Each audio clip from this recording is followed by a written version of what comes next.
Bonjour, Jean-Luc Briand pour SolidWorks, la suite avec l'exercice pour nos familles de pièces. Notre tableau a bel et bien été inséré automatiquement dans Excel avec SolidWorks. Notre case ici, première case, Family qui est toujours disponible. Si jamais je veux déplacer ça, on peut le faire en sélectionnant tout ça, en tenant le Alt à côté de la barre d'espacement sur le clavier et je peux déplacer comme ça ici tout mon tableau et la case Family va suivre sans problème, donc aucun problème si jamais on fait ça.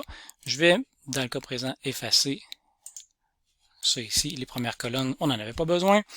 Alors, si on regarde notre tableau A, B, C, D, E, F, le F n'est pas tout à fait au bon endroit. Ce que je vais faire, c'est que je vais aller ici, je vais tenir Shift maintenant cette fois, pour déplacer ma colonne vers la fin. Donc, je tiens Shift au clavier et je déplace tout simplement comme ça vers la fin.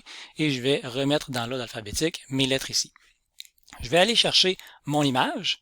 Je vais faire un copier et un coller tout simplement. On va venir mettre ça ici.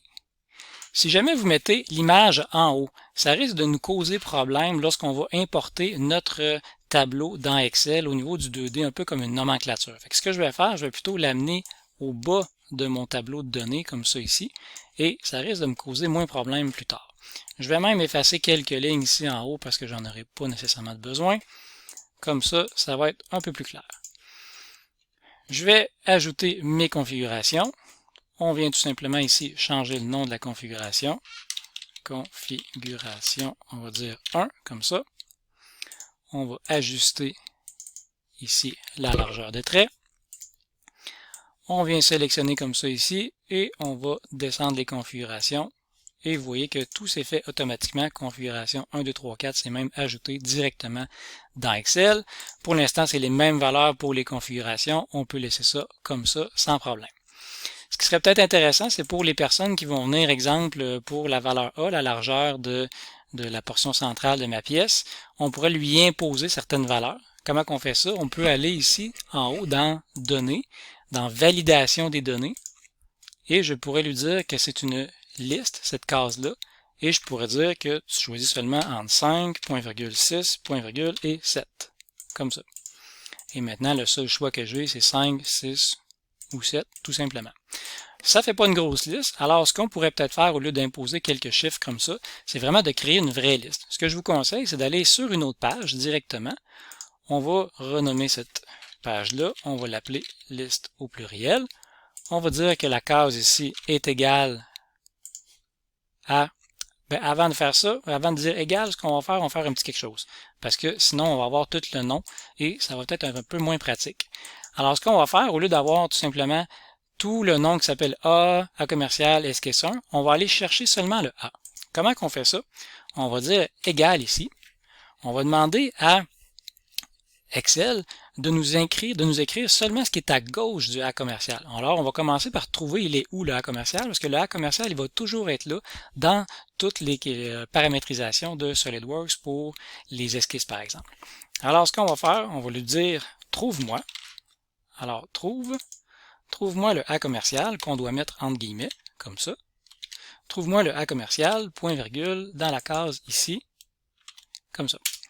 Il me dit que le A commercial est à la position 2. Si jamais j'avais autre chose, d'autres lettres, ben, ça changerait la position du A commercial. Quelques CTRL Z pour revenir en arrière. Position 2. Et là, ce qu'il me resterait à lui dire à Excel, c'est de lui dire, ben, à partir de la position 2, je veux seulement avoir ce qui est à gauche de la position 2 ou, si vous préférez, à gauche du A commercial. Je pourrais ici utiliser la fonction gauche. Donc, mets-moi ce qui est à gauche dans cette case-là, point virgule. On vient fermer la parenthèse. Là, il m'a mis la position 1 et la position 2, mais je veux pas le A commercial, fait que je pourrais lui dire, au lieu de position 2, je vais dire moins 1, et il va seulement me garder le A comme ça ici. Fait que ça veut dire que si jamais je change le nom A dans ma configuration 3D, ça va changer le A ici et ça va changer cette case-là. Donc, idéalement, dans Excel, là, on essaie d'avoir des cases qui sont toujours drivées ou pilotées une par rapport à l'autre. C'est plus facile comme ça. Et je viens tout simplement étendre ça ici. Et tout simplement, vous allez voir que les valeurs vont s'updater tout simplement. Les incréments ont été faits dans les lignes et les colonnes. Alors, on va mettre un petit peu de couleur là-dedans. On va mettre ça, disons, comme ça ici. On va faire le contour. On va mettre ça en gris. On va mettre ça au centre. Et on va mettre ça en gras. Donc, tout à l'heure, je pourrais venir masquer cette ligne-là. J'en aurai plus besoin. Pour l'instant, on va la laisser active. Alors, si on revient à nos listes, je vais dire que cette case-là ici est égale maintenant à cette case-là, comme ça. Et je pourrais augmenter ça ici. Là, c'est pas gros. Désolé, on va grossir ça un peu. Ça va être plus facile pour voir. On va même mettre ça, c'est mon en-tête. On va changer ça de couleur. Et on va mettre ça dans le milieu en gras, pareil comme l'autre côté, ou à peu près. Maintenant, je vais faire des incréments de 4.125. Oups, excusez. 4.125 ou virgule 125. Et si je viens descendre comme ça ici, je vais avoir des incréments de 0.125 jusqu'à ce que je voudrais. On va faire une liste ici jusqu'à 6. Donc, on a une liste de 4 jusqu'à 6 avec un incrément de 0.125. Je vais sélectionner toutes ces colonnes-là, ou ces cases-là plutôt, et je vais venir nommer cette sélection-là en disant que ça s'appelle liste A.